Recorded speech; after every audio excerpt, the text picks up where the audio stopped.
यहाँ पे आपका डेक्स में है डिसएडवांटेज। देखिए डिसएडवांटेज क्या है कि देखिए यहाँ पे आपको परफेक्ट प्योर डीसी नहीं मिल पा रही, क्योंकि ये पर्टिकुलर क्या कर रहा है कि एक पॉजिटिव साइकिल के लिए ऑन हो रहा है, दूसरी पॉजिटिव साइकिल के लिए ऑफ हो रहा है। तो ये इतना हमारा सर्किट इतना ज़्यादा यूजफुल नहीं है, not use for an half wave rectifier. Second thing है इसका पीक इनवर्स वोल्टेज, जो पीक इनवर्स वोल्टेज की रेटिंग होती है वो उसकी वीएम होती है। रिपल फैक्टर इसमें काफ़ी ज़्यादा होता है, अराउंड 1.21 रिपल फैक्टर होता है, यानी कि इतना परफेक्टली हमको डीसी नहीं दे पाता है। तो it is not widely use, but एक सिंपल आपको हाफ वेव रेक्टिफायर समझना चाहिए, क्योंकि उसके आगे की वर्किंग फुल वेव रेक्टिफायर आप तभी समझ पाएंगे जब आपको basically half wave rectifier clear होगा। तो मेरे हिसाब से आपको हाफ वेव रेक्टिफायर क्लियर हो गया होगा। इसका एडवांटेज और डिसएडवांटेज, एडवांटेज में सिंपल है, सर्किट है, लो कॉस्ट है, और डिसएडवांटेज में तो बहुत सारे हैं कि पहली बात तो ये निगेटिव हाफ साइकिल के लिए वर्क नहीं कर रहा है, ठीक है, इसका रिपल फैक्टर बहुत ज़्यादा है। ओके, तो इस तरीके से ये आपका एक निगेटिव पॉइंट हो गया। नेक्स्ट विल भी आपका आता है फुल वेव रेक्टिफायर। देखिए फुल वेव रेक्टिफायर में भी आपके पास दो तरह के रेक्टिफायर होते हैं, एक होते हैं जिनको बेसिकली हम बोलते हैं सेंटर टेप रेक्टिफायर, और एक हमारे और पास होते हैं जिसको हम बोलते हैं ब्रिज रेक्टिफायर। इसकी भी वर्किंग कुछ इसी तरीके से है।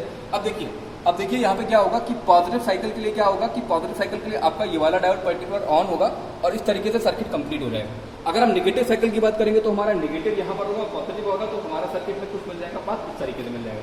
तो ये जो पर्टिकुलर सर्किट है ये पॉजिटिव साइकिल और नेगेटिव साइकिल दोनों के लिए ऑन हो रहा है। पॉजिटिव साइकिल में क्या होगा कि ये वाला पॉजिटिव होगा, ये वाला नेगेटिव होगा। सेकंड साइकिल नेगेटिव साइकिल में क्या होगा, ये वाला नेगेटिव होगा, ए पॉइंट नेगेटिव होगा, बी वाला पॉइंट पॉजिटिव होगा। पॉजिटिव साइकिल के लिए आपका डायोड D1 होगा, ऑन होगा, और नेगेटिव साइकिल के लिए आपका डायोड D2 ऑन होगा, ठीक है। उसके बाद में क्या होगा कि इस तरीके से आपको पर्टिकुलर आउटपुट वोल्टेज मिलने लगेगा, तो आपको फुल वेव के लिए आउटपुट मिलने लगेगा। फिर जो मैंने आपको कैपेसिटर की वर्किंग यहाँ बताई, वैसी कैपेसिटर की वर्किंग यहाँ पर होगी, ओके। उसके बाद में आपका ब्रिज रेक्टिफायर।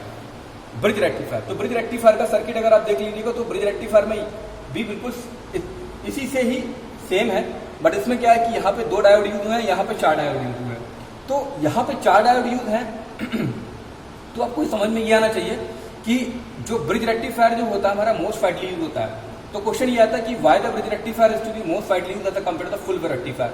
तो बेसिकली जो पीक इनवर्स वोल्टेज रेटिंग होती है, जो सर्किट की पीआईवी रेटिंग होती है, तो इसकी पीआईवी रेटिंग बहुत कम होती है और इसकी पीआईवी रेटिंग हमारी बहुत ज्यादा होती है। मैं आगे आपको डीप में पढ़ाऊंगा नेक्स्ट एनालॉग में कि पीआईवी रेटिंग बेसिकली जिस सर्किट की जितनी कम होती है वो डिवाइस हमारा उतना ही बेटर परफॉर्मेंस करता है। तो यहाँ पे जो ब्रिज रेक्टिफायर होता है उसका PIV rating as compare to the full wave rectifier काफी कम होता है, इसीलिए हम ब्रिज रेक्टिफायर को मोस्ट वाइडली यूज करते हैं। अब ब्रिज रेक्टिफायर के लिए फिर क्या होगा, यहाँ पे आपका पॉजिटिव है और यहाँ पे नेगेटिव है पॉजिटिव साइकिल के लिए।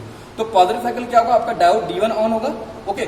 और अगर ये आपका नेगेटिव है तो आपका क्या होगा, डायोड आपका, अगर आपका ये पर्टिकुलर टर्मिनल नेगेटिव है तो डायोड आपका D3 क्या होगा, ये वाला डायोड ऑन होगा। तो आपका पाथ क्या बनेगा, पाथ कुछ इस तरीके से बनेगा। सबसे पहले करंट यहाँ पे आएगी, डायोड D1 में जाएगी, फिर आपका पर्टिकुलर लोड रेजिस्टेंस में जाएगी, फिर करंट को इस पाथ को फॉलो करेगी, फिर फाइनली आपकी करंट इस तरीके से चली जाएगी।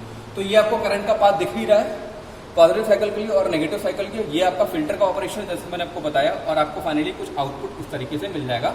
तो ये आपका क्या होगा, ब्रिज रेक्टिफायर का फाइनली आउटपुट होगा। Bridge rectifier most widely use किया जाता है सेंटर टेप रेक्टिफायर का comparison, because the bridge rectifier peak inverse voltage less as compare to the full wave centre tap rectifier, ठीक है। तो इस तरीके से ये आपका थ्योरेटिकल प्रोसेस था जो मैंने आपको समझा दिया। अब मैं आपको दिखाता हूँ एक्सपेरिमेंटल, किसी भी हम एक्सपेरिमेंट के थ्रू इस सर्किट का आउटपुट कैसे लेते हैं, ठीक है। तो नेक्स्ट में अभी मैं आपको दिखाता हूँ कि इसका एक्सपेरिमेंटल किट क्या है और उसको प्रोसेस करते हैं, ओके।